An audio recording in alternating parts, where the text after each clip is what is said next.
Dear Kuya Totoy o Lola Hubad. Where do I begin? Dear Kuya Totoy og Lola Hubad, gusto ko lang makuha-kuhaan kining akong gibati karon. Buwag na mi sa kumbana mga idol, pero sa dili pa. Subaya usa ninyo ang tinubdan ning tanan. Nakaminyo kog lalaking tapulan mga idol. Gasaligra sa iyang mga ginikanan. Naminyo miniya nga wala pa kaayo mi nagkailanay. 3 months pa lang sukat mi nagkauyab mga idol. Ipakasal na mi sa iyang mga ginikanan. Kay lagi, giganahan sila nako. Bisan pa man, kung single mom ko. Magpakasal na ta? Magminyo? O lagi, magpakasal ta. Jan, 3 months pa man lang ta. Bago pa kaayo. Sure na day ka sa ako Sure na Mil. O niya, ang imong mga ginikanan. Wala problema nilang mama ug papa. Sila pa magani inang usog nga mag-asal tang duha. Hindi ay ba?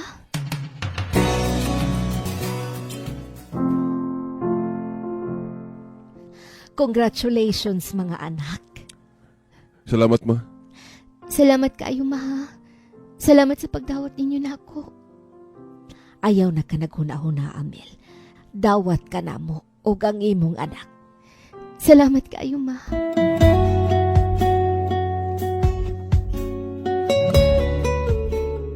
Kuya Totoy og Lola Hubag, walay kabutangan sa kong kalipay. Kay lagi, dawat ko sa kong mga in-laws. Bisan pa man kung may anak na ko sa pagkadalaga. Pero dihang nag-ipon na migpuyo sa kumbana mga idol. Wala ko nagdahom nga magproblema day ko. Kay sakan o kanaugan raman ko sa kumbana. Maayo kinauli pa kang buanga ka.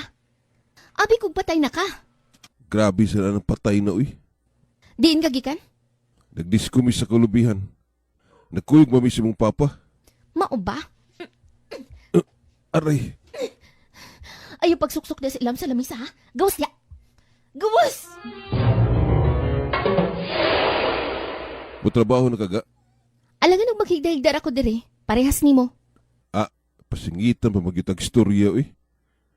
Bili kong 20 bi. O kung saan man ni mo ang 20 ha? Kabalo ba ka? Nga wala na ko pamunita sa dala ng kwarta? Ipalit akong sigarilyo.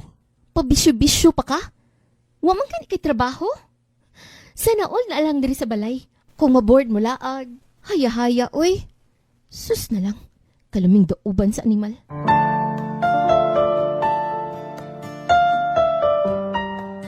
Kuya Totoy, og Lola Hubag, pila ramay sugilanon, nag-antos gyud ko.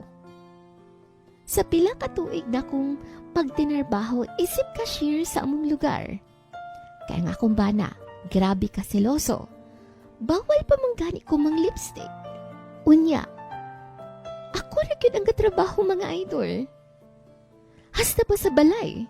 Kaya nga akong bana, busy kaayo sa iyahang textmate. Di gyud mo tabang mga idol. Unya, musayo pa kog mata kay maghikay. Kay ga-eskwela ang mga bata. Ihatod pa ginanako sa eskwelahan. Kay pagkahuman, mo duty pa gyud ko. Samantalang ang akong bana, patulog-tulog lang sa balay. Lami lagi kay siyang dauban mga idol. Why pulos? Sumaon na to, tungod sa kalisod. Nakadesisyon kong mag-abroad na lang mga idol og napadpad ko diri sa Saudi. Apan, nakadungog ko dili maayong balita. Tinuod ba ni ma? Nagdalag babae si John sa balay? Oh, tinuod na. Pero hinaot nga dili mo magbuwag, Mel. Sakitan kay kung maghuna-huna kung magbuwag mo ni John. Pero ma, iyahan naman gani kong gilisan diha. Mel, anak, pagsulay lamang kini. Ayaw mo padala, anak. Ayaw mo pagbuwag ni John. Ma,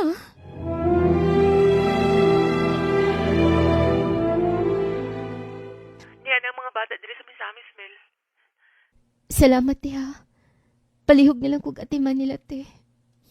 Way problema. Ako nagbahala sa mga bata. Linawan na ka ng huna-huna mo din ha. Nganong nabuhat man kininidyan ako, te. Na, ang sulti pa gani sa mga bata, no?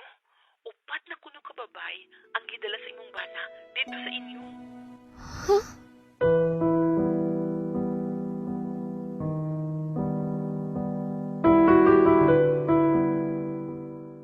Kuya Totoy, og lola hubag. Dili lang isa, kundili upat na ka mga babae ang gidala sa kumbana dito sa among gipuy-an. Mautong nakigbulag na gyud ko niya mga idol ug ang among anak. Tuwa karon sa akong igsuon sa Initaw, Misamis Oriental. Gusto ko mga suporta alang sa mga bata mga idol. Pero milagro na kaayo kung ang akong bana maghatag og 1,000 kada buwan.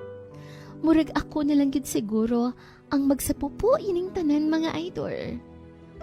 Unsa may buhaton ko karon? Dili ko gustong maagian pa ang kalisod nga akong naagian kaniadto mga idol.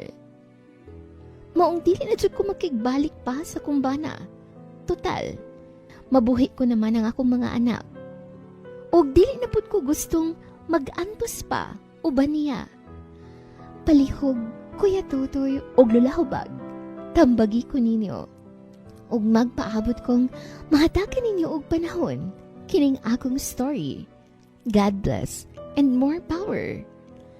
Ang inyong avid listener, IZ Melisa, from Kitaw-Taw, Bukidnon, nga kasamtangang ania karon sa Saudi Arabia.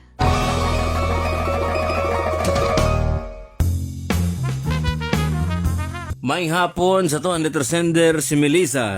May hapon. Maayong hapon usab nimo Kuya Totoy ug sa ato ang letter sender nga taga Bukidnon. Apan karon atoa sa Saudi Arabia si IZ Melisa. Kumusta nimo diha day? Og shout out sa mga nakarelate sa to ang letter sender karon. Sad to say, don't get offended ha kay maingon jud ko ani. Sa permiro pa lang nakay sayop. Nganong nitugot ka sa inyohang pagkasal nga bag-ura man mong gakaila. Yes, 3 months pa lang daw Kuya Totoy unya. Nikuan na ang mga ginikanan nga pagminyo na mo to gikasal sila gyud kay nangusog ang ginikanan. Sa kuang bahin sa kung panghuna-huna siguro mo tong gipaminyo kay basig ang ginikanan gilabdan na pud silang anak ba. Sa pagtuo po siguro nga kung maminyo, mausab ni kay nanay responsibilidad, nanay asawa, sus kay maoro mang gihapon, sakan kanaugan naman daw atong sender. Unya kung muulis balay, maghigda-higda lang, mag-text-me, mga ayo pa daw panigarilyo. Unya atong sender mo'y nagtarbaho, di manggani daw mo tabang sa mga buluhaton sa balay. Haskang tiki Nganong nitugot ka nga ang ginikanan ramay ni approve. Unya, ang imong welfare, wa man natuman.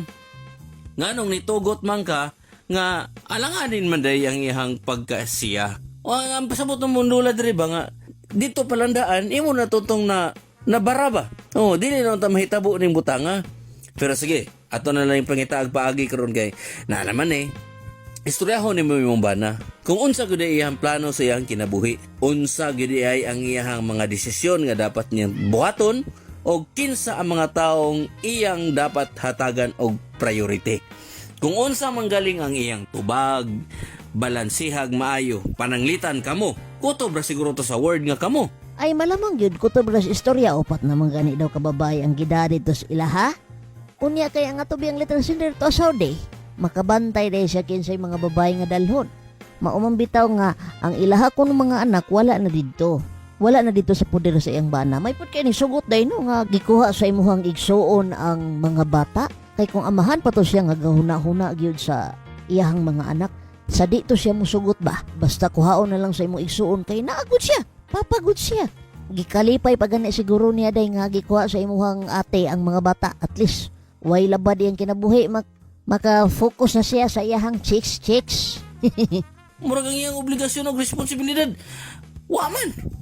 Manalisod kayo. Murag ang tao bitaw way baruganan. Sagahan nga ikaw ang bana, dapat ikaw ang mangamot diha sa imong panimalay. Di ba la? Unta kung tarong pa. Kung ano na siya ka ng pamalandungan na gid ni siya sa mga batanon o gasugod pa lang karon nga alanganin inyong gugma sa tao. Unya wala pa jay sagol pagpaningkamot ihang gugma kaninyo. Na ayon na lang yung taon pagpasugakod kay murag alanganin ta diha mga kabisyo. Maugyod. Salamat Melissa sa mapagpadag suwat, salamat sa mapagsalig na ng programa. Kaya na ni mo sulbaron. Basta maningkamot na puga o pagampo. Maumanday kaya ra kayo na ni mo day. So, ampingi ang imuhang kaugalingon diha sa Saudi Arabia. Ayaw kay pastres day ay natug hunahuna ay imong bana. Ay naglabda imong hunahuna. Nakatumuhatag og suporta. Wa manggani ka suportahi atong nag-uban pamusakan kanaugan ra manggani ka. Unsa na lang ka karon nga naa ka des abroad. Feeling gid ato daghan na kay tong kwarta di na to kailangan mag-support pa ko. So ikaw diha focus lang kasi mo sarili day pag maligon sa bayig pag-ampo makaya ra na nimong buhiun tanan nimong mga anak day. Ko si Kuya Totoy, Og ako si Lola Hubag. feel good lang. Always! Happy weekend, mga loves!